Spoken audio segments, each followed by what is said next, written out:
Buzzard. 8:05. Guardians are in Texas to play the Rangers in Arlington. 7:35 is when that pregame will begin.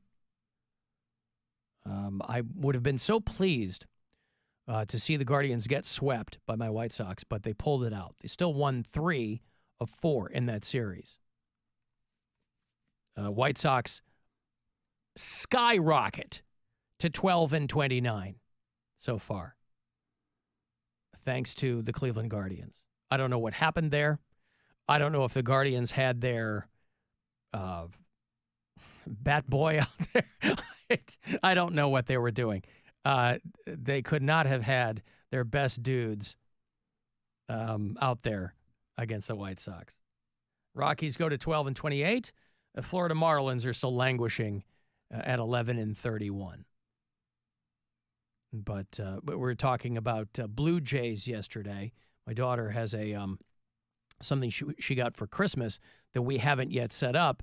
She has one of those video bird houses where you can, it's got a camera on the birdhouse. And she was talking about how Blue Jays are called the jerks of the sky because they're so disrespectful to other birds. Blue Jays will eat another bird's eggs in the nest. And I was like, conversely, Canadians are considered so polite. And yet their baseball team bears the name of a bird referred to by many as the jerks of the sky. So, I've always heard what a time to be alive. Canadians also referred to as the jerks of the sky. Canadians. Yes. Oh, what, they're just mean on flights? Yeah. Air Canada, when they're very rude. getting back into Pearson. Yeah. Well, you know what it is? I think if you spend any appreciable amount of time here in the States, you might absorb some of that, you know? And again, Canadians are human beings, so it's not like they're all unequivocally polite, you know? If you spend any amount of time in Canada, you'll meet some real stinkers. You'll meet some you'll meet some real jerks. And you'll meet them on the ground. I bumped into a guy in Toronto and I apologized profusely. And he couldn't have been meaner. Well, Canadian mean. He turned and he looked at me and he huffed. And then he turned back around. And I was like, oh, it's going to be like that, is it? Because I've already apologized. I didn't see you there. I'm sorry. We're at the aquarium. You know, and you can really get turned around. You're surrounded by all manner of aquatic life. And I bumped into someone. And I apologized. And he muttered something under his breath. That's exactly what he did. It's a mutter. Yeah. Yeah. Hello, Mudda. Hello, Fada. Oh, God. That's another song that I introduced my daughter to because it's been used so many times in commercials and things. And she finally asked me, hey, show me that. She's like, what is that song? And I go, it's a song called Hello, Mudda, Hello, Fada, about this guy who is at camp and he's writing letters to his parents how he wants to get out of there. And it turns out that, you know, the big reveal is that it's just because the weather was bad, but then it clears up and he's having a great time. Alan Sherman was the guy who did Hello, Mudda, Hello, Fada. He was for a very brief period of time, he was a big, big deal in comedy. But this novelty song of his blew up in the early 60s. And so I show it to my daughter, and she's transfixed. She can't get enough of Hello, Mudda, Hello, Fada. Because I remember when I was a kid, they used it in a detergent commercial. And so I would always sing the detergent commercial version. You know, swimming's cool here, but this place is not like home. I miss fresh sheets and pillowcases. But because I didn't know the words to the original one. Hello, Mudda, Hello, Fada. Your daughter, Edith. But he says Skinner. But a lot of people thought that the band took their name from the Alan Sherman song.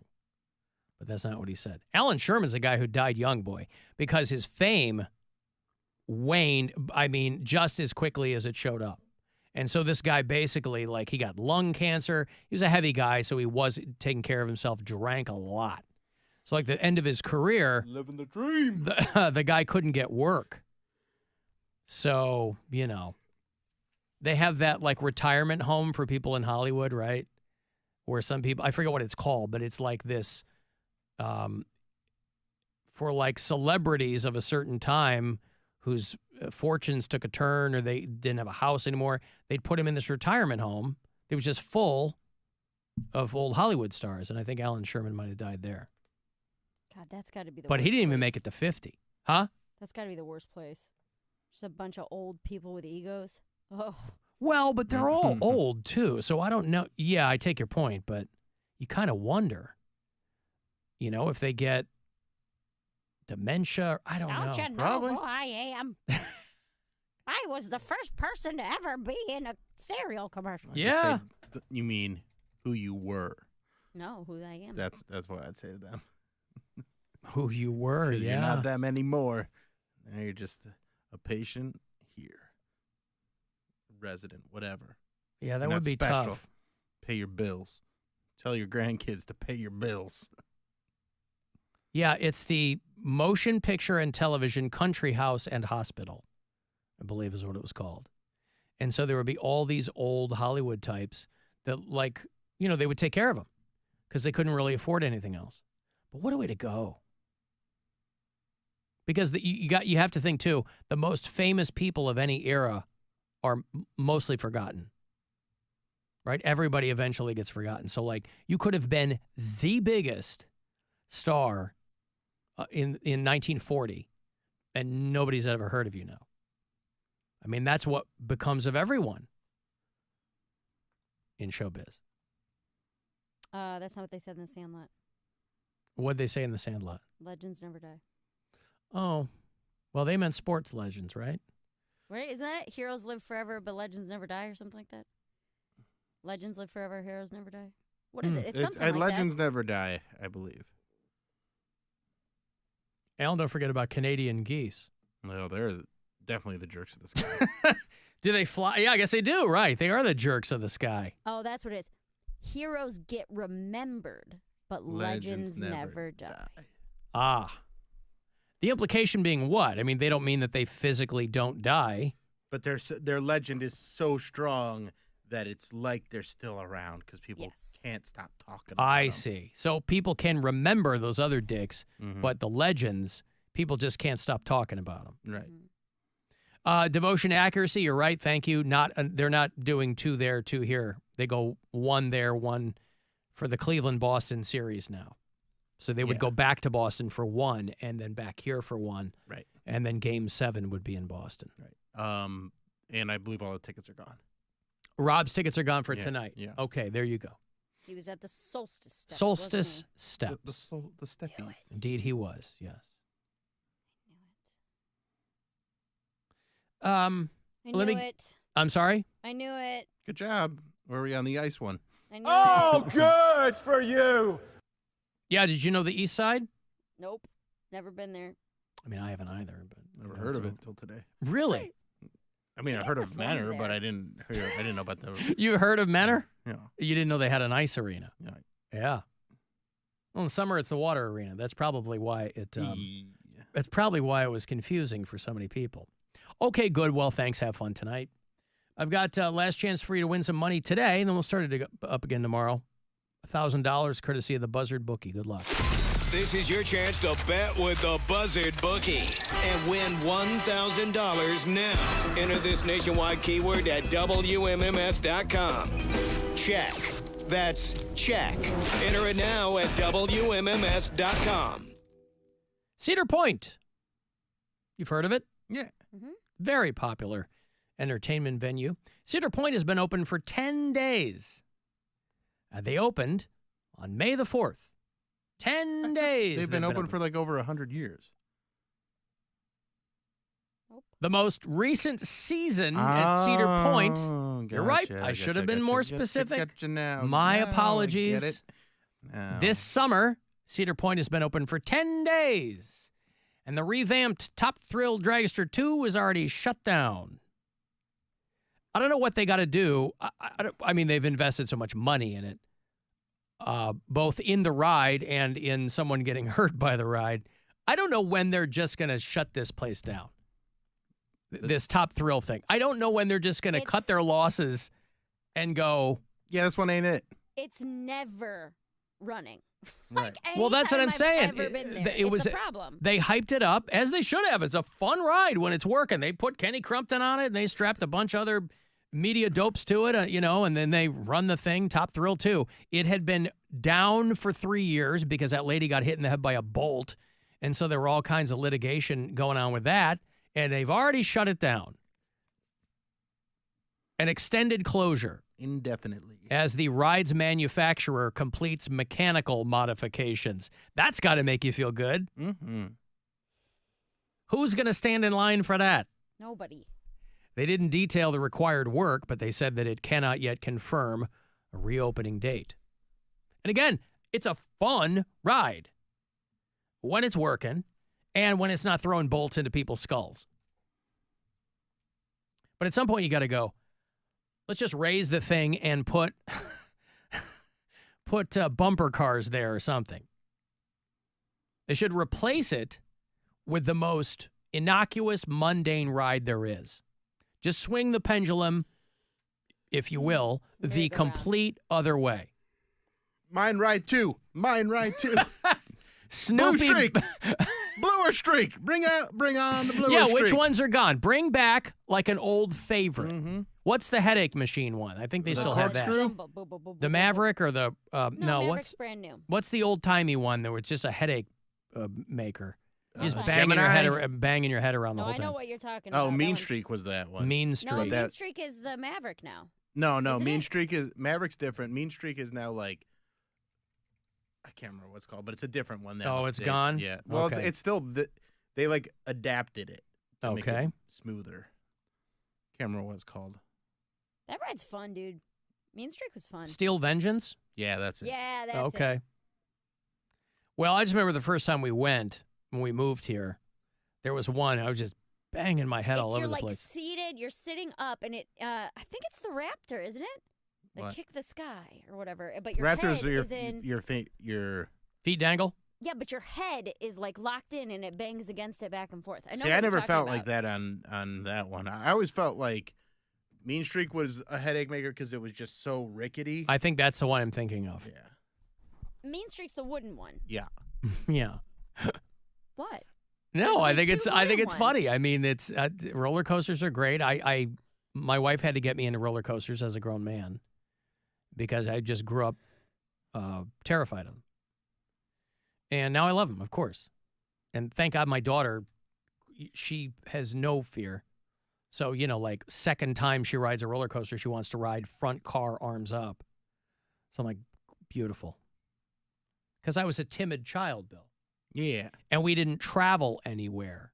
So I had no area of expertise when it came to this kind of stuff. I mean, we had Great America that was like an hour north of Chicago. We'd go there like, once a year, once a summer, we'd go up. But I wasn't going to stand in line for roller coasters. They freaked me out.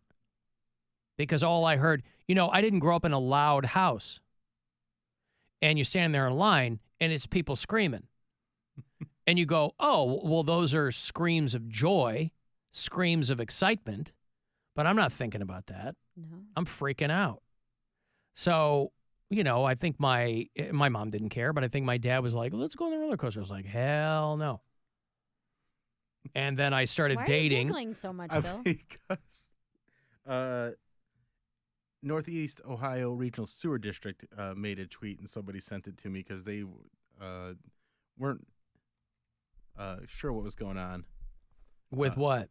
Well, they said, my friend was like, what's going on with this tweet? But he said, the Northeast Ohio Regional Sewer District said, we acquired rights to all of Bill's streams a long time ago, but hey, congrats. Ah, I see. So nothing to do with Cedar Point. No, but it was just funny. Well, anyway, they have shut down the Top Thrill Dragster out there. I like that the oldest guy in the world wanted to make sure that he had the skydiving record. And this was going back and forth because a Swedish woman beat it. So he goes, take me back up. A guy in Texas who's 106, a guy named Al Blaschke. What a great name for a 106-year-old guy. Al Blaschke. Old Al Blaschke. Yeah. He took back the title. He's the world's oldest tandem skydiver. It had been a woman, and we talked about this woman a while back, this woman who, Dorothy Hoffner of Chicago. We talked about her. She was 104 years old, and she made the tandem skydive, and she had the record, but she died 8 days later. And so she was the record holder, but then a woman in Sweden grabbed the record. And I just like the thought of these old-ass people going back and forth, going, I don't want somebody else to have the skydiving record, the old person skydiving record. Al Blaschke turned 107 in January, but he took the jump before that. And he wanted to make sure that he had the record for the oldest person doing tandem skydiving out there.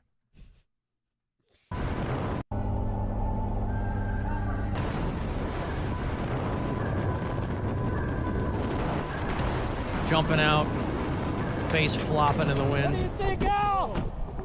We just broke the world record. I lost my breath. You lost your breath. I can't hardly talk. You're looking good, buddy. Hey, Here we go. here we go. All the way. You just got to gingerly put this dude down, too. So Al Blaschke takes back the crown. Boy, it gives you hope, doesn't it? Even if you're not jumping out of planes, if you live that long, you're still doing stuff. You know, some people want to hang up their guns when they get to like 75. This guy just turned 107. He had a 40-year career in the tool and die industry in South Bend, Indiana. He built aircraft parts during World War II. And he's not going to let some goddamn Swedish lady take the title from him. Ain't going to happen. He's like, I'm Al Blaschke. God damn it. I lived through the Depression. You old bitch. I grew up was born into a farming family in Janesville, Wisconsin. That's not far from where my brother lives. He moved to Milwaukee with his relatives, and then the Depression hit. This was back when he supported his family by selling newspapers. Aw. When you could do that. Hear ye. How did you sell? Hear ye, hear ye. Wasn't that him? With the little Extra, bell? extra. Yeah, because, you know, back then, those newspaper headlines, you know, everything was very condensed. So it'd say things like, Japs attack. Hear ye, hear ye. Yeah, he was letting people know that the British were showing up. So I have to assume that Al Blaschke is probably not much longer for this world, but he's still got the record. His wife died on their 49th anniversary 15 years ago. So she's been gone. And he's like, well, I guess I'll just jump out of planes since my wife's not around anymore. I got to take a break. Congratulations, Al Blaschke. I want to send a text, 35192. If you're on hold, I'll get you on the way back. Listen wherever you are on